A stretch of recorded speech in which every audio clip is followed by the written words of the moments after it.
Hello, everyone. Welcome back to yet another political episode. So, Red Eagle Politics, he released his video just 3 hours ago, and we're going to do our follow-up as usual. However, this will be in a top 10 format, a top 5 format, the 5 Senate seats that Republicans are likely to pick up, same Senate seats that he, of course, talked about, but I should clarify, I misspoke. The top 5 seats that we could possibly tick out, said Republicans. This is the wrong Senate seat here. The top 5 RINO Senate seats we can flip, meaning that the 5 seats occupied by RINO Senators that we could possibly take out. Obviously, this is going to be pretty beneficial. Normally, I would be like, no, you probably shouldn't do that. Because if this were like in, let's just say 2006, that would kind of be a bad idea, because a lot of people don't like the historical trend would be if you were senator is primaried out, that's not a good sign for you. And you're probably going to lose the Republican Party. If you're just say your Republican senator got primaried out by another Republican, that Republican's probably going to lose. It's just a disunified platform. But we're talking about red states, and for some reason, we have a lot of these fake Republicans that are just too pro-Bush, too George Bush-like, and because they're just too George Bush-like, they're just out of touch with not just the American people, but just the Republican Party and where it is right now and their constituents. So these are 5 RINOs, and to clarify, that RINO will not include Susan Collins. We do need Susan Collins to run, by the way. If Susan Collins does not run, then we have a problem in Maine. It's going blue, period. There is no other direction where we're going to flip this said seat. Yes, you'll see Susan Collins is already raising money, in regards $3 million has been raised by her campaign since March 31st. So it's looking pretty good for her. She's expressed interest, and honestly, I know she's getting at the age of retirement. But then again, I do think she has, this is probably her last term. This is consequential because Republicans do need to hold the Senate. I mean, in 2028, the Senate is very much into grabs if Susan Collins does not get into the said, does not run, and leading to the flip of Maine Senate seat. That would mean that, Republicans still have a good advantage, but Senate is winnable for Democrats, period. Especially if it's a presidential year, But anyway, we're going to go ahead, talk about the top 5 Republicans, RINOs in general, that we could possibly flip and take out in said November. Next year. And the first one will be South Dakota Mike Rounds. And I'm not really familiar with Mike Rounds and his record. He is very establishment, and I would think really he's not really the biggest RINO. It's not like the big priority to take out. He has made some RINO contradictory decisions. He has been good in his recent record, but honestly, some people like William Balfour has filed paperwork. It's pretty much inevitable that Mike Rounds, and you'll see we have our incumbent being the RINOs in this case, and the opposition, mainly the MAGA faction of the Republican Party, that is more hyped up to take him out. So you got the incumbent party here, Mike Rounds. He's likely going to carry every single county in this analysis right now. Very likely we're not going to take him out. He's probably and very likely going to be renominated. Not a real single poll was released about these said primaries, meaning that this primary is not really up in the air. But then again, South Dakota is a MAGA state. It is a state that likes MAGA, and you should try to be more MAGA. And then again, I'm not that type of tyrannical person that wants to go and if you're not MAGA enough, you need to leave. No, I'm not that type of person. It's really about, are you going to be a liability to Trump's agenda and America First agenda? Mike Rounds really is just something to fill up the list, because really you just have four silly goons in the said Senate seat. But Mike Rounds happens to be in number 5, the least, I would say, out of the better Republicans, Mike Rounds is the least better. Yeah, he's weak in general, like looking at his primary record. Yeah, this isn't good, because Rounds, obviously, he is a said incumbent senator. You have this said primary map. You have Mike Rounds losing counties. And yeah, you have Dakota County. I don't care about Dakota County. But you have these counties right here, Republican counties. They're going out and voting against Mike Rounds. And then he'll go and say to you, well, I won by 75%. I won, yeah, but you're losing constituencies to an opponent, Schuyler Borglum, who is a state representative. Maybe this time around he has a better chance at actually picking up, flipping those counties back red. 2014, yes, you'll see same deal here. Was he incumbent though? No, he wasn't. Yes, it was more closer, but 2020 was a kind of a surprise result, because yeah, he won by the usual incumbent expectation, but the fact was, okay, he was supposed to win every county. If you're winning by those numbers, expectations, you're carrying every county. He couldn't do that. Instead, you have Mike in a poll from Nielsen Brothers polling said that Mike Rounds would win by 56% to Dan Aller's 39%. This is not really good.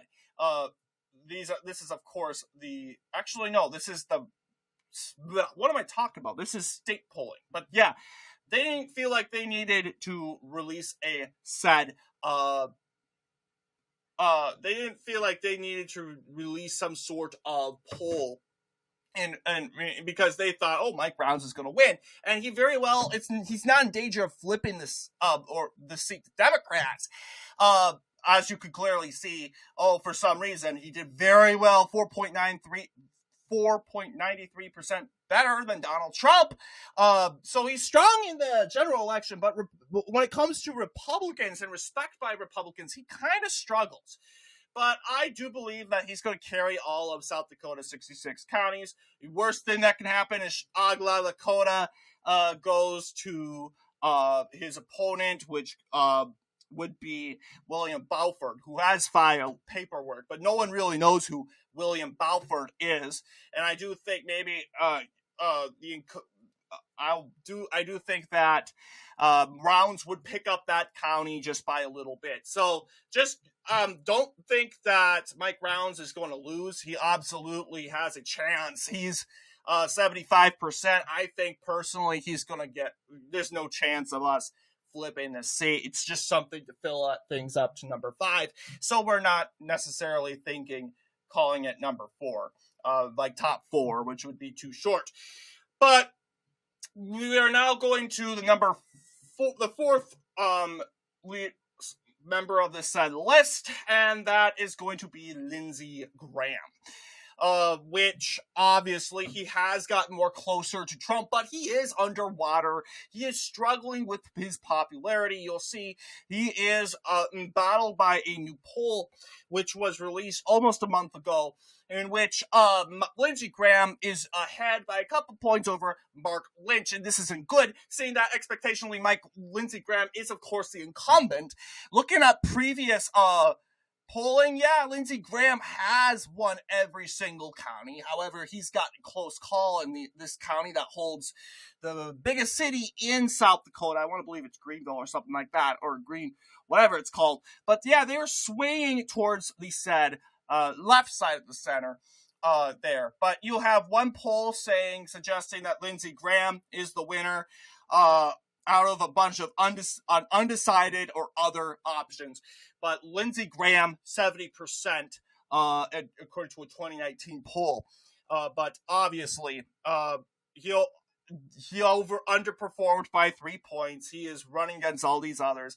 So the chance is likely high that Lindsey Graham is probably going to lose, not lose this primary. I think he's going to win his primary, but it's kind of likely, or possible, in other words. You'll see even a lot of polls even suggested that Jamie Harrison could actually flip this said Senate seat in 2020. Well, if there was actually an average, I don't know. But yeah, he very well could have. You're going against a Republican that is very pro-war. Not many people like that. But now, obviously, he's trying to get the MAGA base on his side. He's struggling with that, though. It's not going so easy for him. So, obviously, looking at the said polling, I would say for sure opposition candidate, whoever that may be, and that would be Mark Lynch, a businessman. He probably would be, and wherever he's from, Mark Lynch, coming from South Carolina's biggest city, which could very well be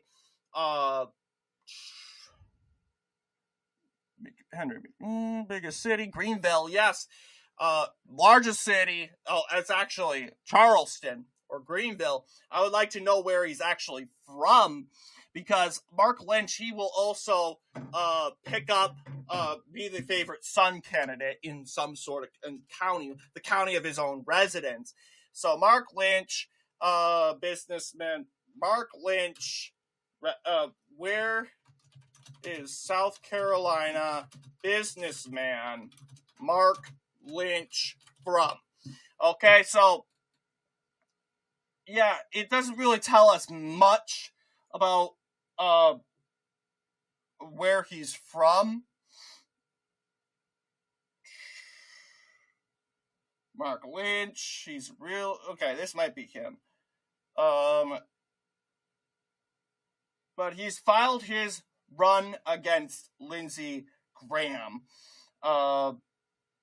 You'll see Fox Carolina has come out and said this. It's very likely that he's probably, my predictions, he's going to carry the counties that Lindsey Graham barely could have held, like these two counties you'll see here. He could possibly win in Charleston. This is the capital, like the Charleston area. So it's kind of looking like something like this. You could pick up those counties up here, but then you would say, oh, it's much of a close race. I don't know. But obviously, it really does depend on where he is, of course, coming from. Because if he comes from Charleston, I think he's going to, if he comes from Charleston, he's probably going to carry that county where it's from. So I would like to know, like, where is he from?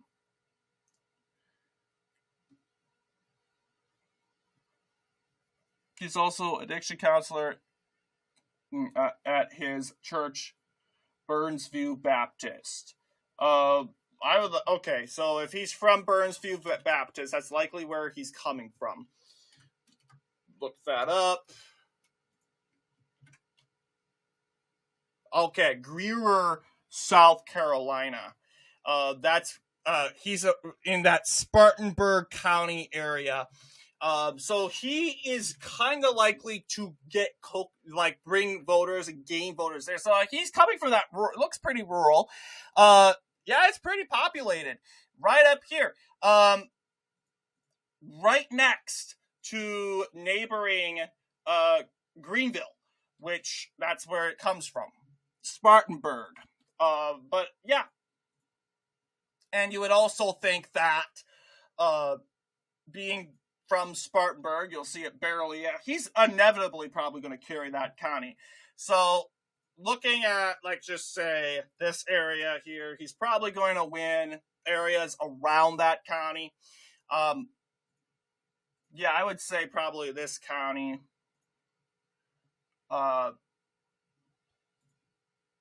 even this county too.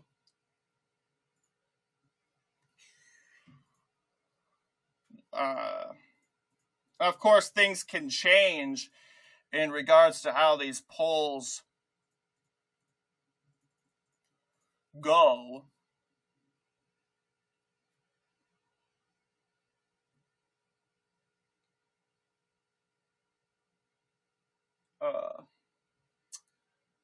But yeah, I think this is kind of what he's picking up.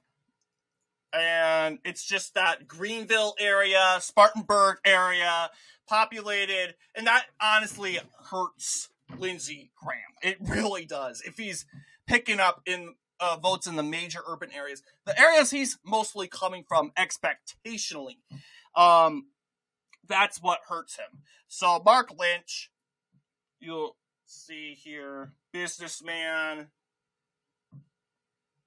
Let's see.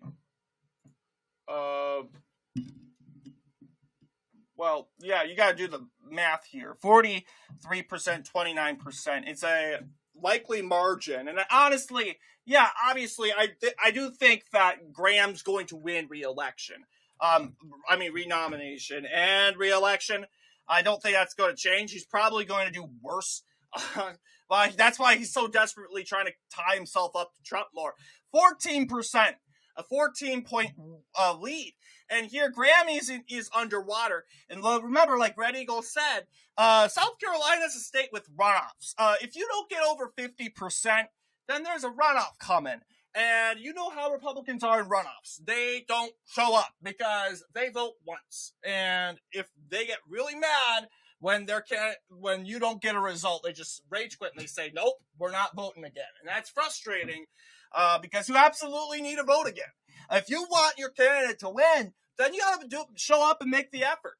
But honestly, this is pretty much what it's looking like right now. Lindsey Graham states our counties in red. Mr. Lynch, Mark Lynch counties in yellow, mainly coming from his own area.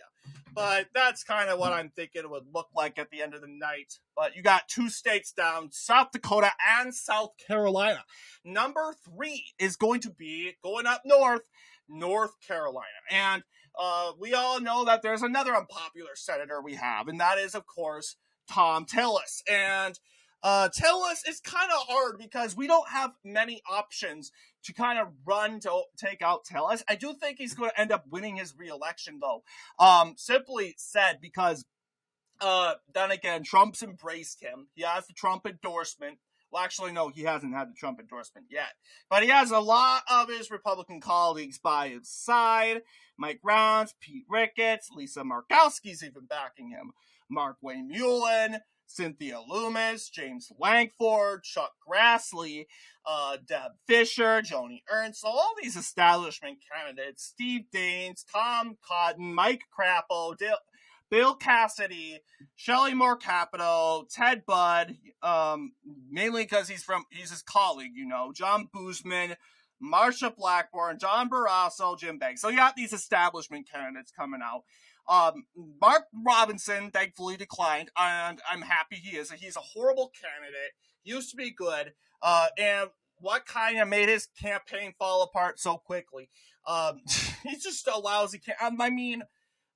A lot of people are like, why did he lose by so much?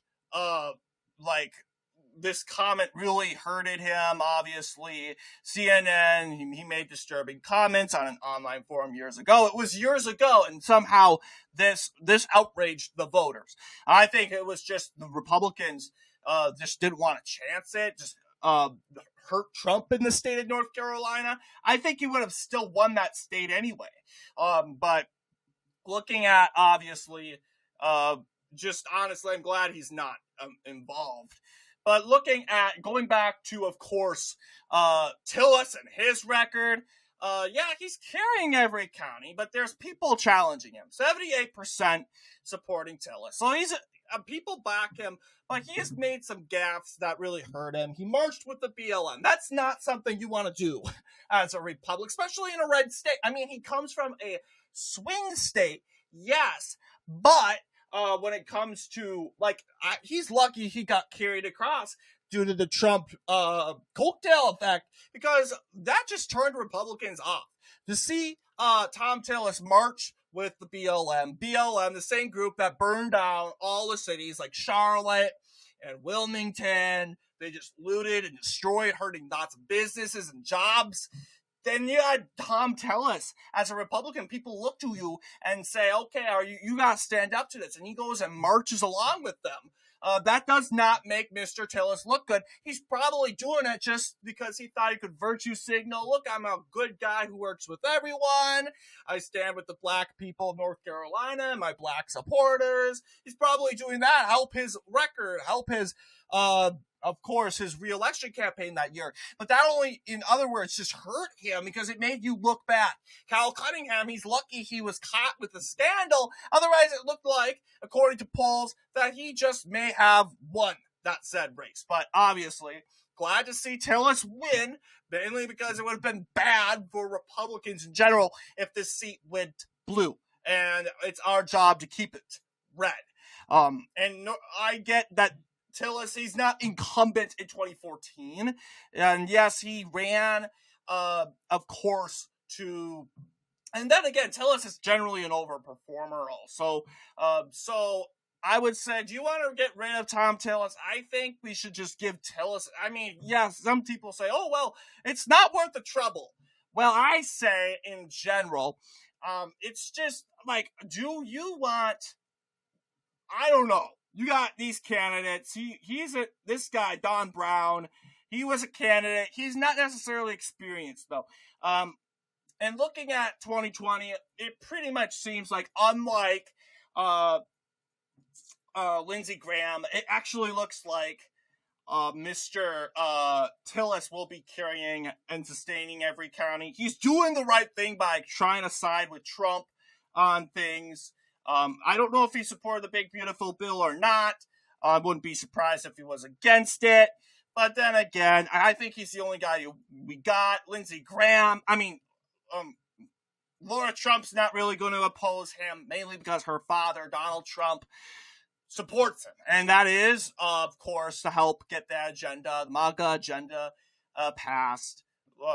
He wants to work with everyone. But it's going to really depend on him and trying to get MAGA voters to go out for Tom Tillis and make Tillis somewhat, help show up at these rallies to get Tillis supporters and MAGA voters out. But he's probably going to carry every county there. But we got 3 out of the 5 done. Number 2 is Louisiana, because you also have Bill Cassidy, who also is RINO. And although I did commend him for actually talking with Trump about the Big Beautiful Bill, because best believe, guys, not everyone supports the Big Beautiful Bill. I'm telling you, Big Beautiful Bill for me is a question. Okay, I know Red Eagle politics; he supports it, and I respect that. I question it though, because it's important. I personally think just putting everything into that making it in a big bill, put all of Trump's agenda into a giant bill is not a good idea. You got to do it little bills at a time. And because you don't want to raise the deficit. You want to raise the deficit and you will say, oh, wow, you got to do this and this and this and this and this. Well, the experts, and then when you have senators like Josh Hawley going up against it, then you know that there's something you're missing, honestly. And I trust Red Eagle, but I think he's missing something that's very important. Well, you have big MAGA senators like Josh Hawley coming out against it. There's clearly something that we are not understanding or we just totally missed. So instead of coming out against it, Bill Cassidy actually went to Donald Trump and actually wanted to get more information. So I commend him for that. But he's hurt his career by voting to impeach Donald Trump. That is going to, of course, result to some sort of consequence. You're already seeing it in the polls. You're seeing John Fleming. He won a poll against Cassidy, a 13-point win from February. But then again, in April, Ragnar research showed that Bill Cassidy suddenly surged giving him let's see, somewhat doing the math instead of taking forever doing it in my head, 27-point lead. So I would say math-wise and average-wise, I think Bill Cassidy is leading by 9 in the average. You'll see it by poll, Republican primary, this is the Democrat primary. Republican. Yeah, it doesn't show the results, though, which is very discouraging. Like, seriously. Yeah. Actually, no, there is no primary. I forgot. Because North Louisiana is a jungle primary. Because, yeah, they don't do official party nominations. So, when you have this here, John Fleming, he's going to be on the ballot. And that election, well, yes, will be on November 3rd of 2026. So you will have John Fleming for sure on the ballot. He's going to try to take votes away from Cassidy. But here's the consequence. Yeah, it's North Carolina is going to be Republican. But then again, you also have Democrats on the ballot also. Well, right now you have potential candidate John Bel Edwards. We don't want him to run. Well, actually, maybe, because Bel Edwards is kind of unpopular. He's kind of hurt his popularity in his last term. But then again, Democrats, they'll vote. A lot of Democrats will vote for. They'll vote for the worst person ever. Like, they'll vote for Hitler or Stalin as long as he has a D by his name against a Republican. These are what these people are. So you could say this is horrible, yada yada. It could very likely end up becoming a runoff, and I hope it doesn't. But obviously, one would have to be eliminated, and I think going forward, I think the one to be eliminated would be Cassidy.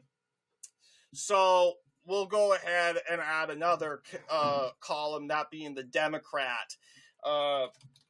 Whoever that may be, hypothetically. It's somewhat going to be pretty tossed up, just knowing that this is a jungle primary. This is polling right now. Actually, I might be wrong. Am I wrong? Because they do primary. Don't they do primaries? I'm confused. Because they say Republican primary. Well, okay, maybe they got rid of the jungle primary. Let me look that up. Did Louisiana get rid of the jungle primary? And Louisiana is in the process of getting rid of its jungle primary system for some elections effective in 2026. Legislature passed laws in 2026 to adopt a closed party primary system for specific offices, like the Senate. So that's why we have Republican primary, Democratic primary. That's good, because honestly, jungle primary could lead this to a runoff, especially when you have some clown like John Bel Edwards. So I'm glad that we can get rid of the Democratic. I didn't actually take that into account, that they were getting rid of that jungle primary, which was somewhat of a blockbuster to that. But when you have polls, a 9-point win, what would that look like in Louisiana, you might ask? Well, you have John Fleming. Who's John Fleming, anyway? He's a Louisiana. Yeah, he's a state treasurer. And who knows? He might actually lose his... Yeah, he might have a shot. Yeah, and he comes from the 4th district. So I would expect Fleming to actually get lots of votes over here, okay? So looking up, and besides, there's also this here too. So we're gonna have to see. I think the incumbent, he'll probably pick up like areas like over here. That's Cassidy.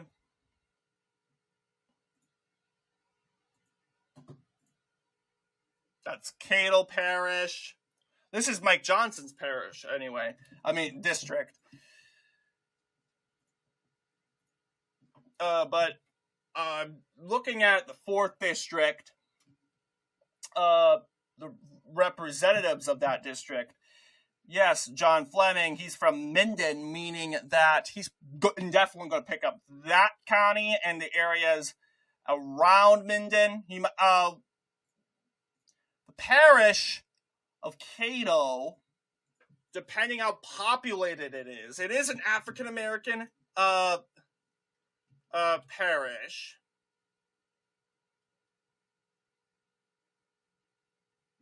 Cato Parish.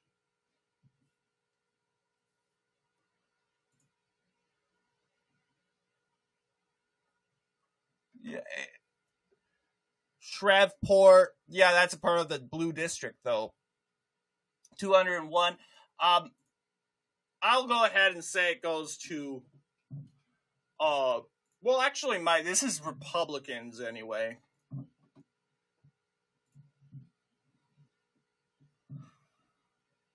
But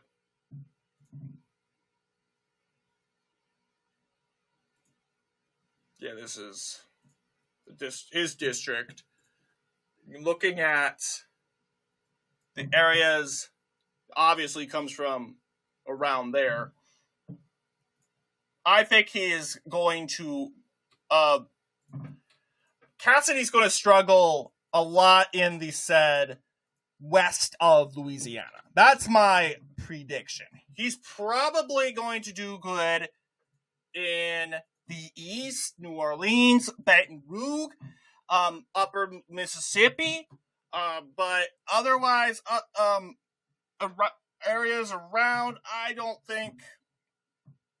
I think Fleming's going to definitely pick up areas. Even this area, well, yeah, I would even say this parish, because you take a look at state results, momentum, and how that works, how that plays.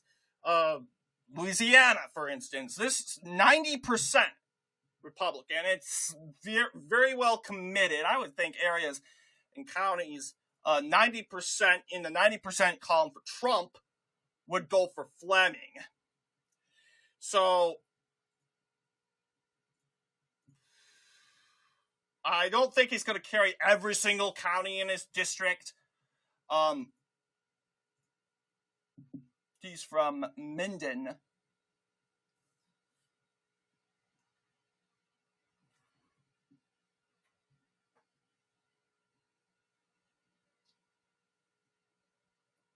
Fourth district.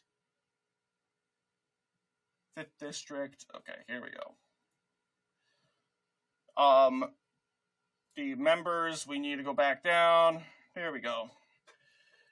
He's from Minden once again. This county right here. So ideally he would be winning counties around his area for sure. Even this area. I would say he would even win the 80% counties, or parishes. I should be calling them parishes. But yeah, up here for sure.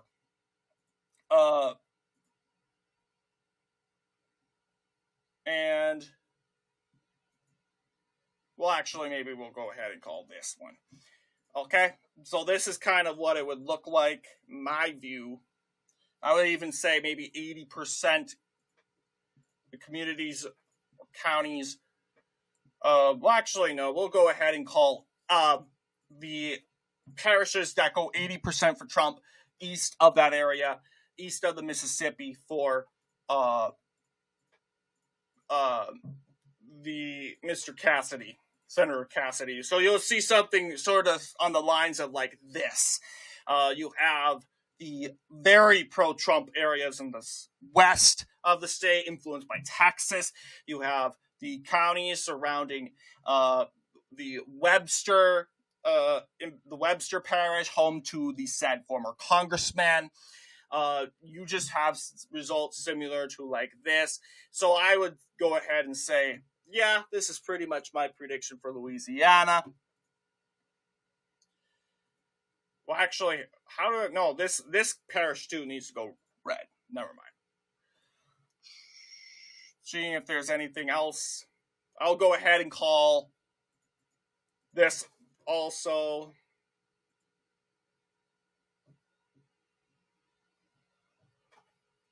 Well, maybe these areas.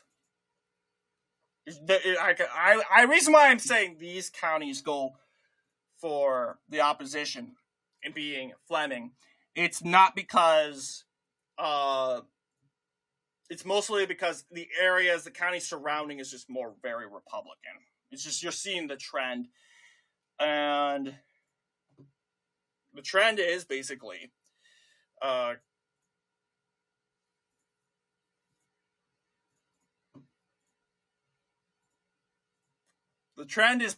counties that are west of the said Mississippi. They are going for the opposition. And I think we're basically almost finished.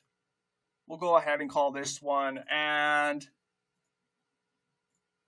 yeah, I think that's it. So there you go. Not the best results. A very divided Louisiana. But then again, it comes from the 4th District, which really is counties, parishes consisting of western Louisiana. That's big name recognition there. But going forward, though, we can go ahead and look at the last state on the list, and that is the state of Texas. And this is the state, and being number 1, you have to believe that the incumbent Republican, that being Mr. Cornyn, has to be losing by a lot, and he very well is. He is in big trouble, and no matter how much he is trying to become a Trump act-alike, it has made him look very bad. It looks like voters are just done with Mr. Cornyn in general. He has been there since 2002. And then you have this guy named Ken Paxton. He has good name recognition. And let's go ahead and see if there's a real clear average on that race coming up. Real clear politics. Senate 2026 Senate Republican primary. Yeah, Paxton is leading by 7.5%. You would be wondering what's a 7.5% win for Ken Paxton. By average in Texas, well, looking at Cornyn's previous record, you'll see Cornyn actually, unlike Graham, carried every county. But like Mike Rounds, you'll see Cornyn carried every county in Texas. Mainly was he was more relevant back then. He's there since 2002. Yeah, he's carrying every county. He struggled more actually in the said primary here. You'll see someone more conservative was the main basis in 2014. I mean, 2014 was somewhat this was non-MAGA year. MAGA wasn't around. Donald Trump wasn't around. George Bush. Republicans cared about defending George Bush than actually, defending some other Republican. And you see people, one of George Bush's biggest defenders, John Cornyn, he is losing when it comes to polling.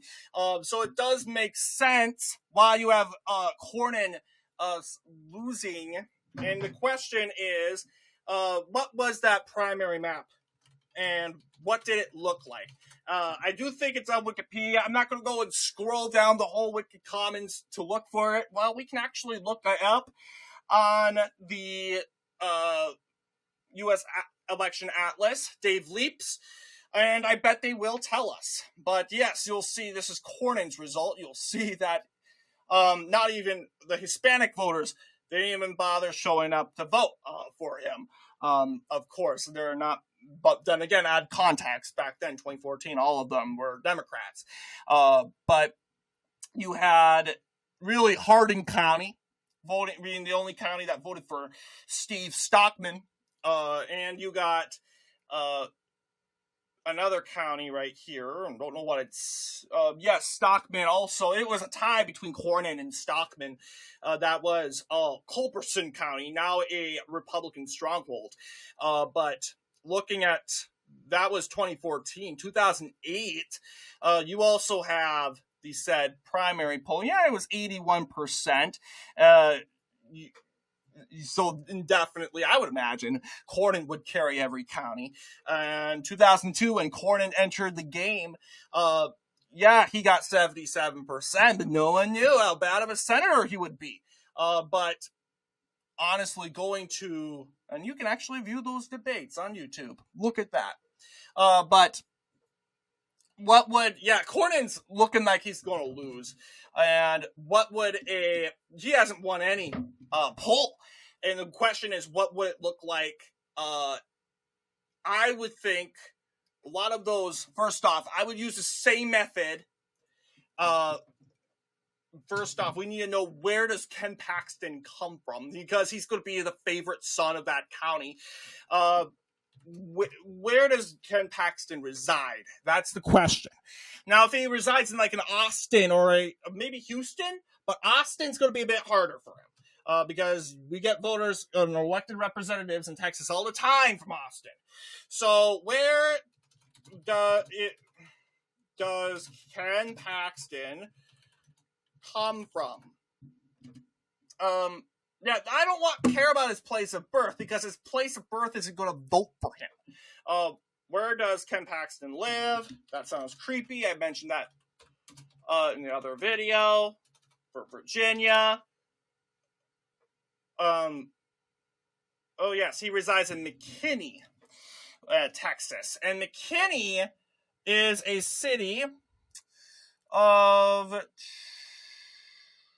So, indefinitely that Collin County, okay?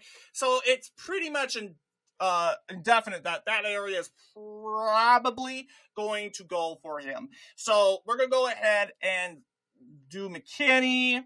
Well, that's Dallas. Never mind, McKinney. Collin County. That's where Frisco is, by the way. Yeah, apparently McKinney is pretty big in very urban Collin County. Frisco is, in my view, yeah, Frisco is a part of this area. It's also part of other side here. Question is, will Dallas go for... Oh, actually, yeah, we're doing opposition. Will Dallas go for Paxton? You got a lot of liberal Republicans there. It used to be Republican style. I would say, yeah, it's not going to go jump up and down. We know, we've seen some election results, favorite son results. It's not like Dane County back in Wisconsin voted for the superintendent guy from Sauk County because he came from Sauk County. They voted for the other girl, the Underly lady, Jill Underly. I get that's not a primary. Technically, it's a blanket primary, but you got these big counties. They just don't care. Okay, but maybe areas around like Collin County for sure would indefinitely, and I think in general they would it would kind of encircle Dallas County. Question is, where does Cornyn come from? Does John Cornyn live? Because then again, and I guess it actually tells us list of U.S. senators, because it used to tell us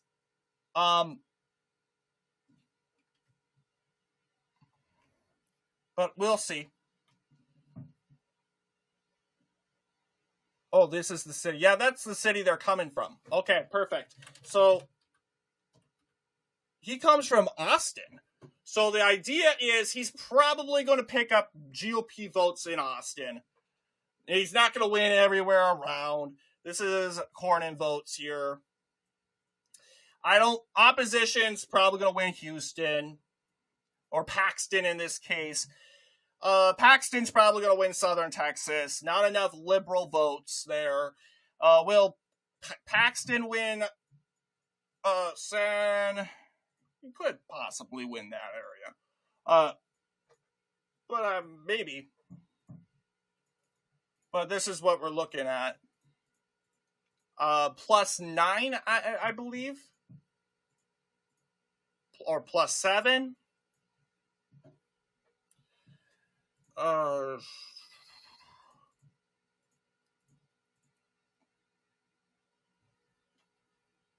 I do think, yeah, let's just say, let's give San Antonio, El Paso, those sort of counties for the opposition.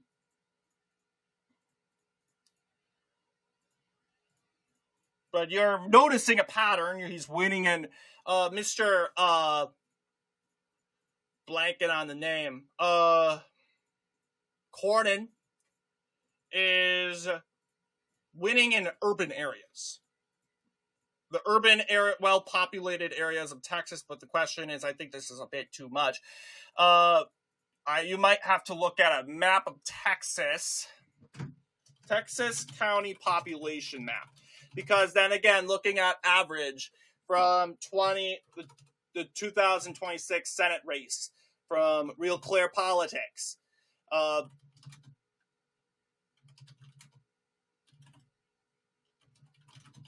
Right here. What does it show? +7.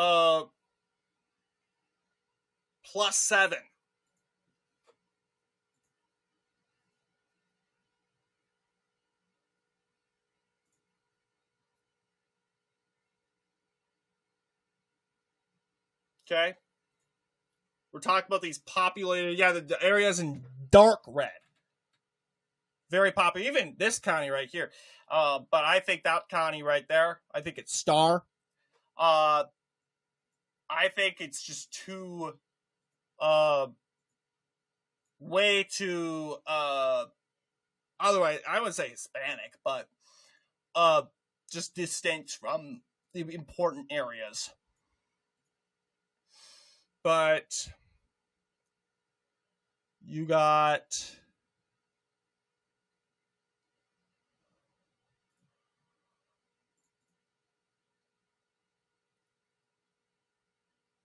you also got the Texas map here.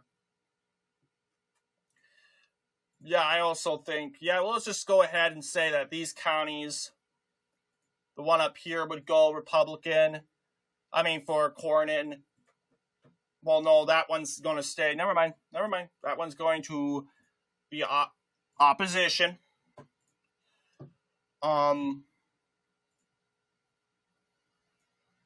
You might actually see Starr County go into favors for Cornyn. They might like what he's doing with immigration, but you might have Houston actually go for Cornyn. Then again, Republicans, we're talking about the average historical suburban Republican. They used to occupy this area. They didn't used to. I'll say this one's going to go MAGA. But now you're starting to see a little bit of change here. But yeah, not good for the this is opposition counties.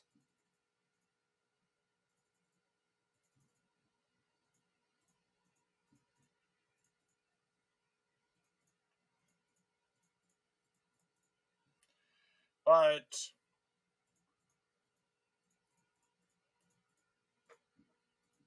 populated areas.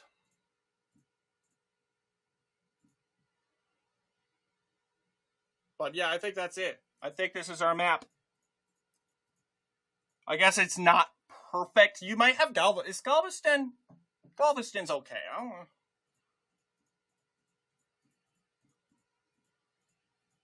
Go as far as taking out Galveston when we don't have a chance. So we'll go basically look at this map.